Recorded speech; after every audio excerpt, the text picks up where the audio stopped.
하나님의 말씀 보겠습니다. 구약성경 시편 1편 1절에서 3절 말씀입니다.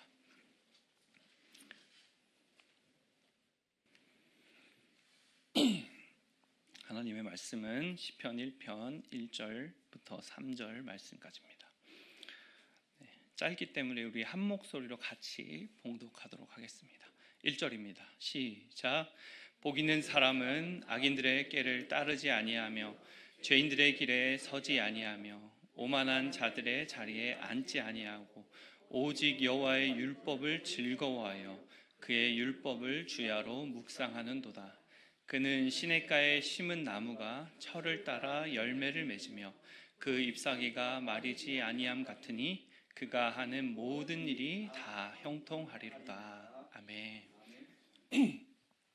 네, 사랑하는 성도 여러분, 오늘은 어버이 주일입니다. 지난주는 어린이 주일이었는데 오늘은 우리 장년부 성도님들이 주인공이라고 합니다. 네, 축복합니다. 네, 굳어진 얼굴들을 조금 펴시기 바랍니다. 네, 이 자리에 계신 분들 중에서 대부분이 이미 자녀들을 다 키우셨거나 또 열심히 키우고 계시고 또 장년부 성도님들 몇 분 중에서는 이제 손자 손녀를 보고 계시는 분들도 계십니다.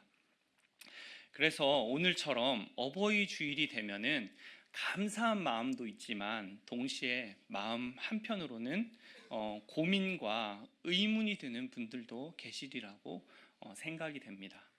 왜 그러냐면은 내가 과연 부모 역할을 잘했을까라고 생각해 볼 수도 있다는 것이죠. 또 내가 내 자녀에게 무엇을 남겼을까라고 또 물어보실 수도 있다는 겁니다. 그리고 마지막으로는 이제는 내가 해줄 수 있는 것이 무엇이 있을까라고 생각을 하게 된다라는 겁니다. 그런데 성경은 부모의 역할이 자녀가 성인이 될 때까지라고만 말하지 않습니다. 다만 그 모습이 바뀐다고 말한다는 것이죠. 젊을 때는 손으로 키우고 또 세월이 지나면 마음으로 붙들고 나이가 들수록 기도로 자녀를 떠받친다고 합니다. 부모는 단지 자녀를 키우는 것으로 끝나는 것이 아니라 결국은 무엇인가를 자녀에게 남기는 것이다 라는 겁니다. 그러므로 오늘 시편 1편은 복 있는 사람에 대해서 말씀하고 있습니다. 그런데 이 말씀을 어버이 주일에 적용하여서 오늘 말씀을 우리가 붙들어 본다면은 하나님은 우리에게 너는 자녀에게 무엇을 남기고 있느냐라고 마치 물으시는 것 같습니다. 오늘 우리는 본문을 통해서 세 가지에 대해서 한번 나눠서 살펴보려고 합니다. 첫째로는 길을 보여준 부모입니다. 그리고 둘째로는 말씀을 남긴 부모입니다. 그리고 마지막 세 번째로는 기도로 붙잡는 부모에 대해서 우리가 이렇게 세 가지를 나눠서 한번 살펴보고자 합니다. 자, 우리 본문 1절 말씀을 한번 다시 볼까요? 자, 1절 말씀 한번 띄워주세요. 자, 같이 읽겠습니다. 시작. 복 있는 사람은 악인들의 꾀를 따르지 아니하며 죄인들의 길에 서지 아니하며 오만한 자들의 자리에 앉지 아니하고. 네, 시편 1편은 우리가 너무나 잘 알듯이 복 있는 사람을 설명하면서 먼저 죄에 대한 점진적인 모습을 말씀으로 보여주고 있습니다. 죄인은 악인의 꾀를 따르고 죄인은 죄인의 길에 서고 죄인은 오만한 자의 자리에 앉는다는 것을 본문 말씀을 반대로 생각해 보면은 우리가 확인할 수 있습니다. 그래서 죄인의 모습은 생각으로 동의하고 행동으로 참여하고 또 결국은 그 자리에 정착하게 되는 것이다 라는 겁니다. 죄는 사람을 갑자기 무너지게 하는 것이 아니라 방향을 조금씩 틀어놓습니다. 그래서 하나님은 무엇을 하느냐보다 먼저 어떤 길을 따르느냐를 보신다는 겁니다. 우리 부모님들에게는 이 내용이 매우 중요하다는 겁니다. 자녀는 부모의 말을 오래 기억하지 않을 수 있지만 부모가 걸어간 길은 기억한다는 겁니다. 부모가 어떤 선택을 했는지, 무엇을 두려워했고 또 무엇을 붙잡았는지, 어떤 방향으로 살았는지가 자녀에게 남는다는 것입니다. 그래서 신명기 6장 6절에서 7절 말씀을 보면 이렇게 기록하고 있습니다. 오늘 내가 내게 명하는 이 말씀을 너는 마음에 새기고 내 자녀에게 부지런히 가르치며 집에 앉았을 때에든지 길을 갈 때에든지 누워 있을 때에든지 일어날 때에든지 이 말씀을 강론할 것이며, 이 말씀은 이스라엘 백성이 광야를 지나서 약속의 땅에 들어가기 직전에 주어진 그런 말씀입니다.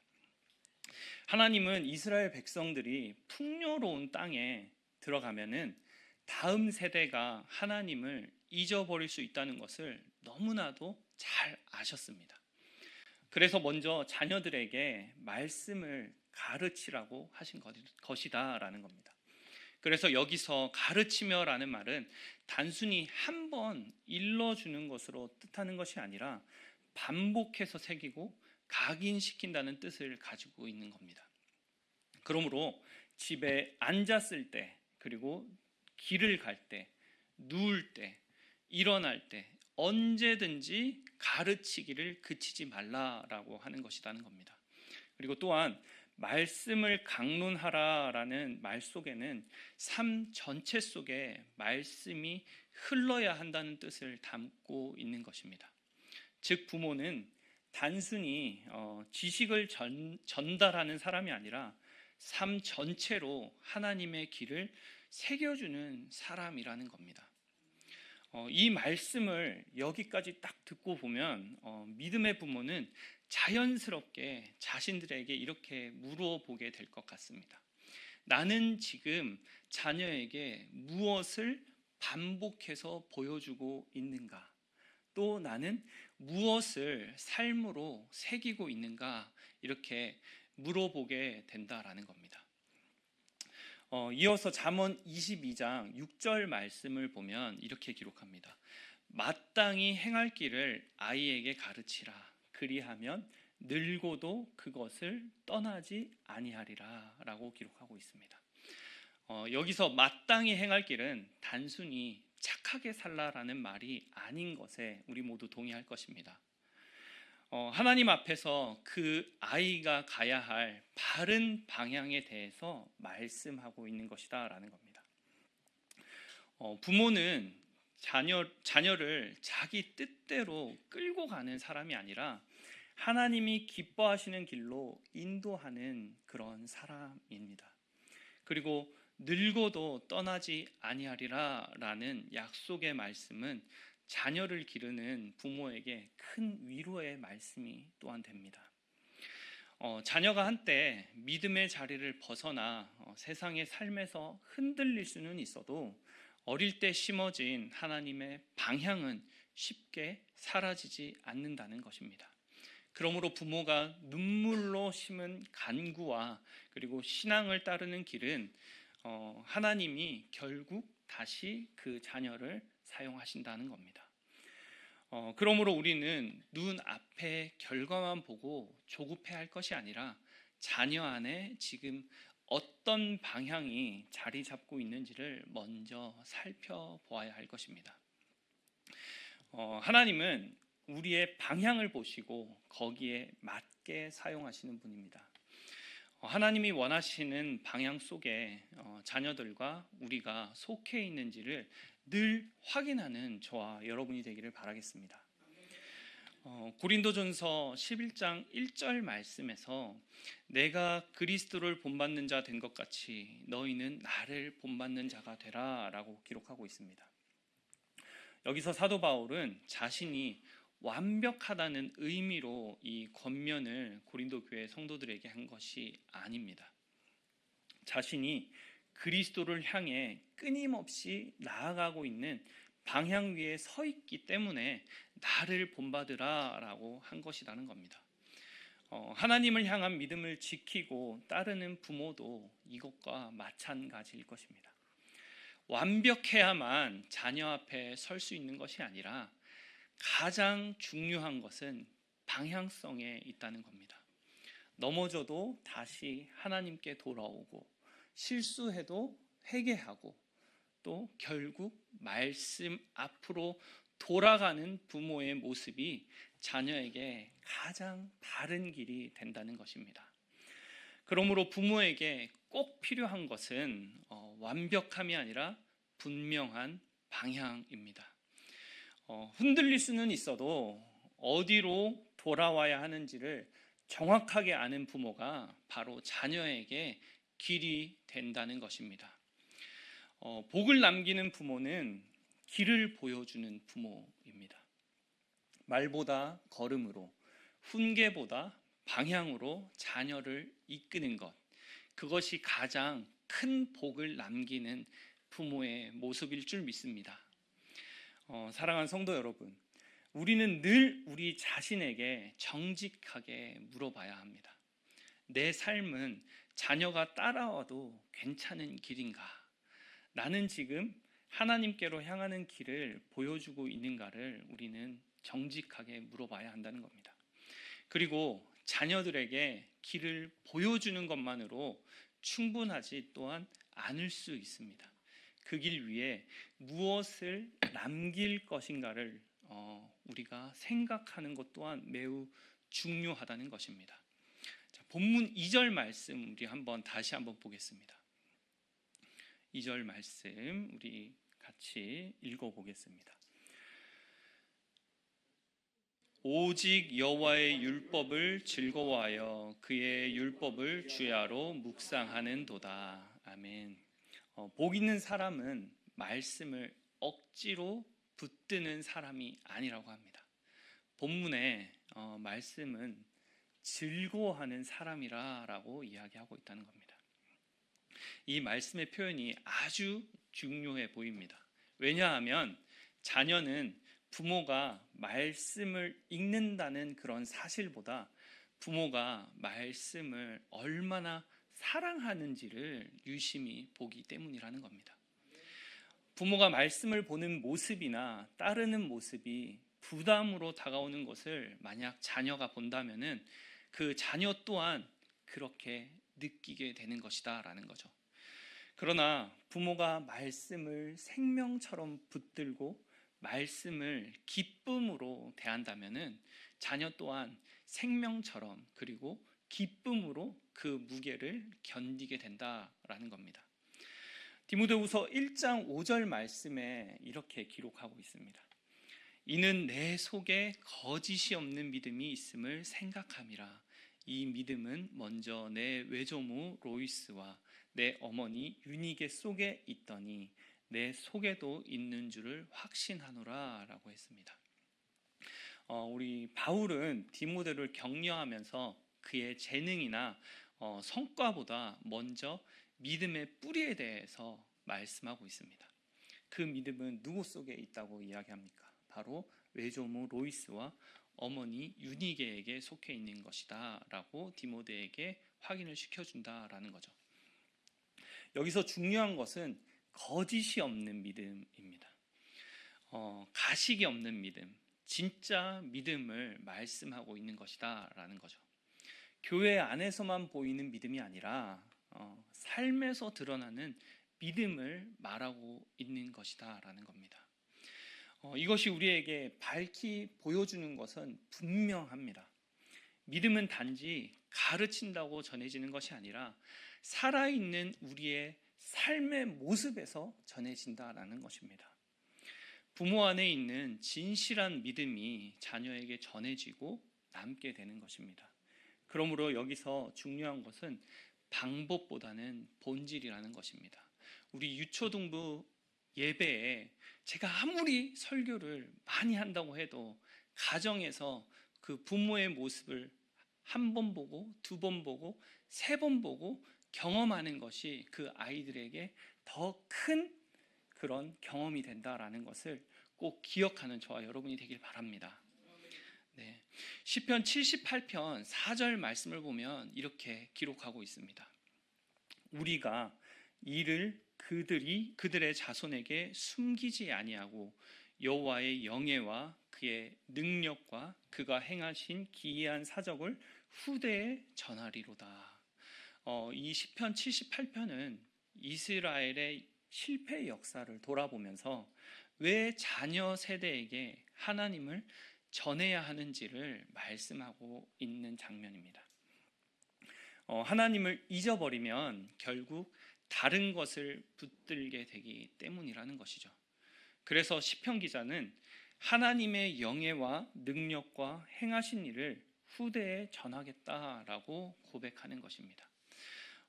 부모는 자녀에게 단지 교회 가자, 교회 가라라고만 말하는 그런 사람이 아니라 하나님이 어떤 분이신지, 우리 집안에 어떤 은혜를 베푸셨는지를 들려주는 사람이어야 합니다. 신앙은 내 안에만 붙들어 두면 점점 약해집니다. 그러나 전해질 때 살아 움직인다는 것입니다. 왜냐? 하나님의 말씀은 살아있고 운동력이 있기 때문이라는 겁니다. 그래서 부모의 입술은 하나님의 하신 일을 자녀들에게 들려주는 통로가 되어야 합니다. 우리 구약성경 신명기 4장 9절 말씀을 보면요, 이렇게 기록합니다. 오직 너는 스스로 삼가며 내 마음을 힘써 지키라. 그리하여 내가 눈으로 본 그 일을 잊어버리지 말라. 내가 생존하는 날 동안에 그 일들이 내 마음에서 떠나지 않도록 조심하라. 너는 그 일들을 내 아들들과 내 손자들에게 알게 하라. 이렇게 기록하고 있습니다. 여기서 핵심은 네가 눈으로 본 그 일들입니다. 남의 간증이 아니라는 겁니다. 내가 경험한 하나님을 말씀하라는 겁니다. 내가 붙들렸던 은혜, 그리고 나에게 행하셨던 하나님의 기이한 도우심, 그리고 내가 통과한 눈물의 시간을 자녀에게 전하라는 것입니다. 부모가 자기 신앙의 이야기를 들려주지 않는다면 자녀는 부모의 신앙을 형식적인 그런 일주일에 한 번 교회에 오는 이벤트로만 느껴질 수 있다는 겁니다. 그러나 하나님이 내 인생에 이렇게 역사하셨다. 사랑하는 누구야? 하나님이 이 엄마의, 이 아빠의 삶에 하나님께서 보여주신 이 놀라운 일들이 정말 감사하구나라고 하는 이 이야기를 들을 때 자녀는 하나님을 자기의 하나님, 그리고 살아계신 하나님으로 느끼게 된다라는 겁니다. 자녀는 부모의 설명을 다 기억하지 못할 수 있습니다. 그러나 부모가 실제로 만난 하나님, 그리고 부모가 지나온 믿음의 이야기는 오래 그에게 남게 된다라는 겁니다. 그래서 부모는 경험한 하나님, 이 하나님을 자녀에게 꼭 말해줄 수 있어야 합니다. 어떤 젊은 사역자는 어린 시절 새벽마다 예배당으로 조용히 기도하러 가시던 할머니의 모습을 기억합니다. 그리고 그 할머니의 모습을 보고 또 어머니가 따르던 그 모습을 기억한다라는 겁니다. 그렇게 자라온 그는 그 모습이 처음에는 이해되지 않았지만 그 사역자가 성장하면서 가장 떠올랐던 것은 바로 그 할머니의 모습, 그리고 그 어머니의 모습을 통해서 기도하던 그 모습이었다는 겁니다. 결국 그 모습이 그 자녀가, 그 사역자가 성장하는 데 있어서 가장 큰 원동력이 되었다는 겁니다. 그러므로 그 힘들고 어려운 상황 속에서도 그것을 잘 견디고 그 일들을 헤쳐나가면서 성장하였다라는 겁니다. 이처럼 믿음은 설명으로만 남지 않습니다. 바로 장면으로 남는다는 겁니다. 사랑하는 성도 여러분, 복을 남기는 부모는 말씀을 남기는 부모입니다. 성경 지식만이 아니라 말씀을 사랑하는 태도와 하나님을 경험한 흔적을 남기는 부모이다라는 겁니다. 우리는 자녀에게 과연 무엇을 남기고 있습니까? 돈입니까? 또는 환경입니까? 아니면 조건입니까? 이 세 가지가 아니라고 마음에 든다면은 이것은 꼭 하나님이어야 할 줄 믿습니다. 그런데 여기서 부모의 마음은 또 하나의 현실 앞에 서게 될 것 같습니다. 무엇이냐? 길을 보여주고 말씀을 남긴다고 남겼는데도 아직 열매를 자녀에게서 보지 못할 수도 있다는 것이죠. 그때 부모는 무엇을 더 할 수 있어야 할까요?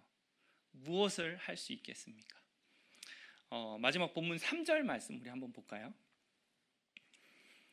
자, 같이 읽겠습니다. 시작. 그는 시냇가에 심은 나무가 철을 따라 열매를 맺으며 그 잎사귀가 마르지 아니함 같으니 그가 하는 모든 일이 다 형통하리로다. 아멘. 자, 여기서 중요한 단어는 철을 따라입니다.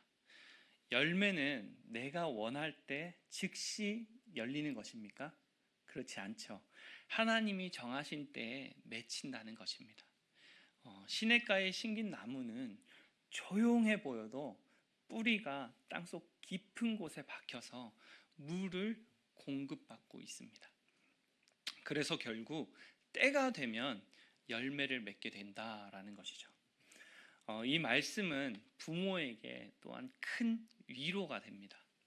왜냐하면 부모는 자녀의 문제 앞에서 쉽게 조급해지고 낙심하기 때문이라는 겁니다. 그러나 하나님은 때가 있다라고 말씀하시는 겁니다. 갈라디아서 6장 9절 말씀을 보면 이렇게 기록하고 있습니다. 우리가 선을 행하되 낙심하지 말지니 포기하지 아니하면 때가 이름에 뭐하리라? 거두리라. 이 말씀은 사도 바울을 통하여서 우리에게 조급하거나 낙심할 때 때가 있으니 기다리라라고 하시는 그런 믿음을 가지라는 말씀이 됩니다. 믿음으로 살아도 변화가 더디고 그리고 오래 기도해도 열매가 보이지 않으면 사람이라는 존재는 포기하게 됩니다. 지치게 된다라는 거죠.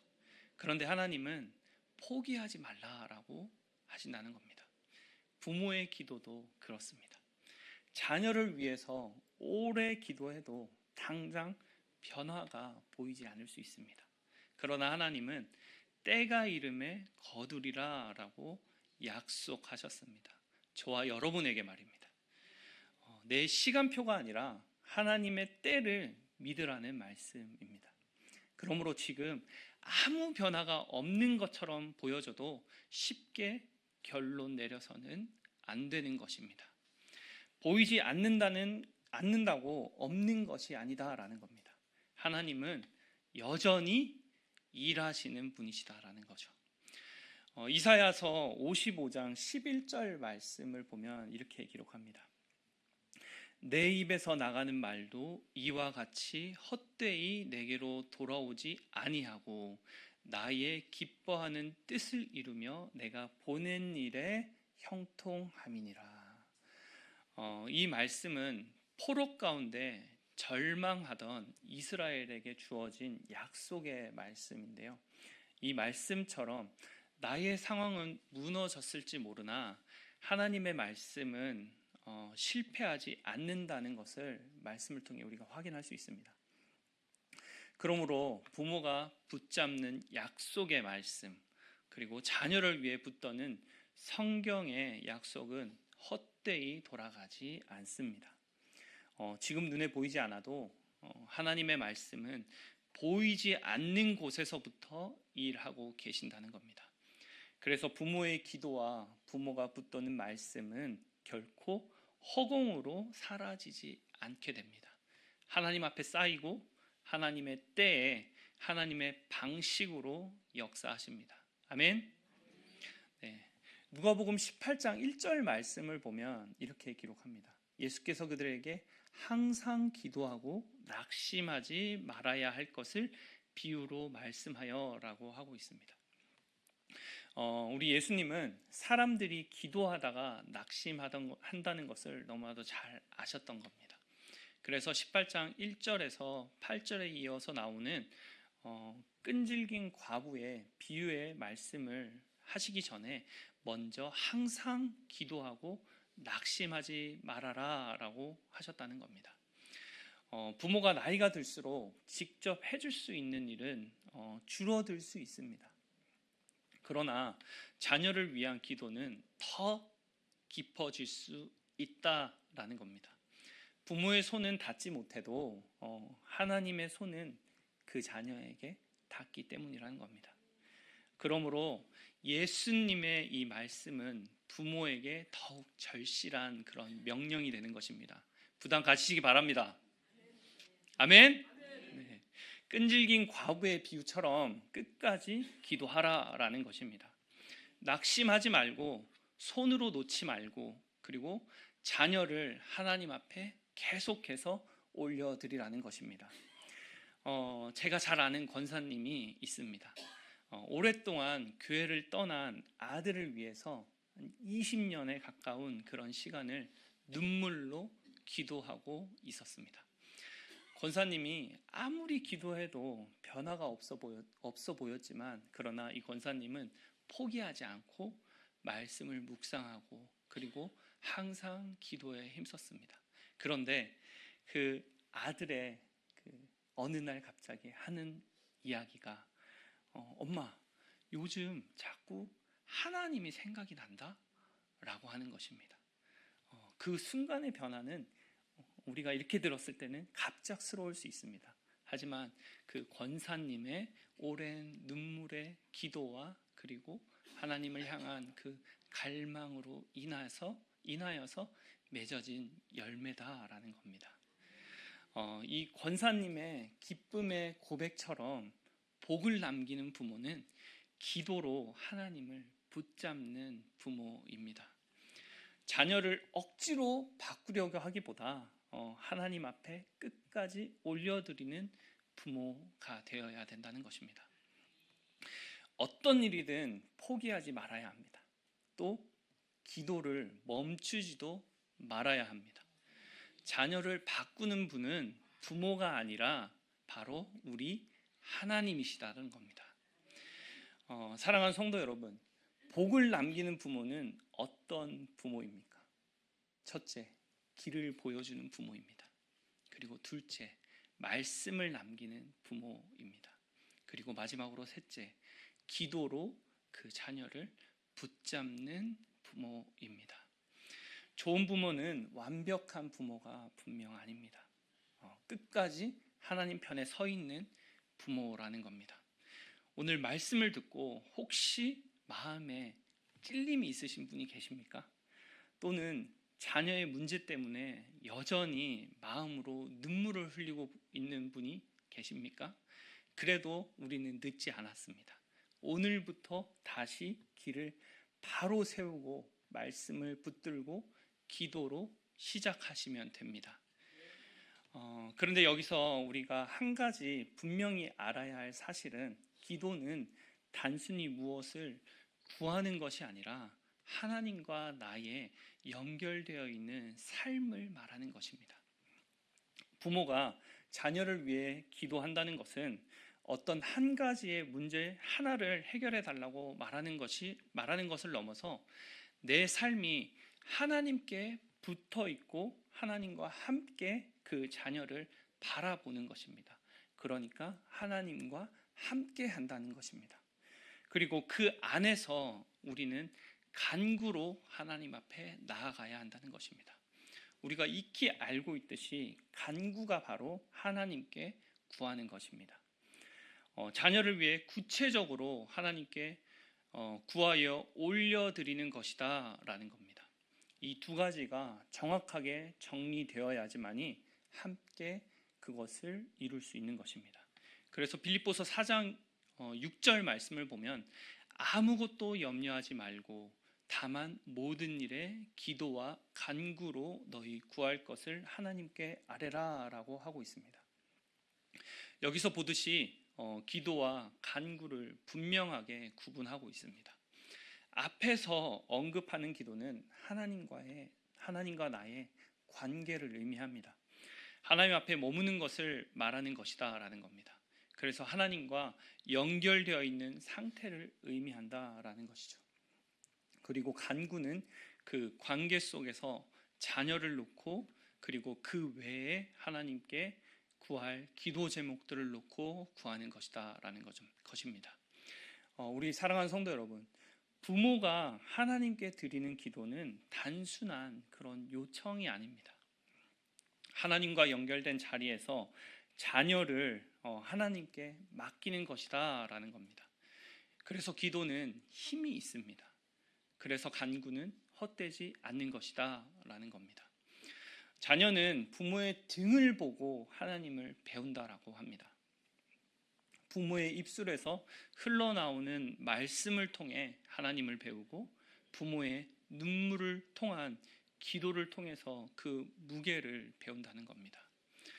우리 사랑하는 성도 여러분, 수요일날, 금요일날 저희 교회 예배 있습니까? 없습니까? 있습니까? 없습니까? 네, 있는 거 다들 아시죠? 수요일날, 금요일날 정말 이 예배당에 차고 넘쳐서 예배하는 그날을 위해 매주 기도하고 있습니다. 우리 사랑하는 성도님들 꼭 기억하시길 바랍니다. 수요일날 못 오시게 되면 금요일이라도 꼭 오셔서 하나님께 함께 예배하고 기도하며 한 주간을 마무리하는 우리 사랑하는 성도님들 되기를 바라겠습니다. 아멘 하셨습니다. 목소리가 적습니다. 네, 자, 그러므로 어버이 주일인 오늘 우리 모두 다시 결단했으면 좋겠습니다. 하나님, 내 삶이 자녀에게 길이 되게 하여 주옵소서. 내 믿음이 자녀에게 유산이 되게 하여 주옵소서. 그리고 내 기도가 다음 세대를 살리는 통로가 되게 하여 주옵소서. 이렇게 항상 구하는 우리 모두 되기를 바라겠습니다. 이 결단으로 우리의 가정이 시냇가에 심긴 나무처럼 그리고 또 하나님의 은혜 안에 뿌리 내리고 때를 따라 열매 맺는 복된 가정이 되시기를 주님의 이름으로 축원합니다. 네, 우리 찬양팀 나오셔서 다 같이 오직 믿음으로라는 찬양 한번 하시면서 우리 두 가지 기도 제목 가지고 기도하겠습니다.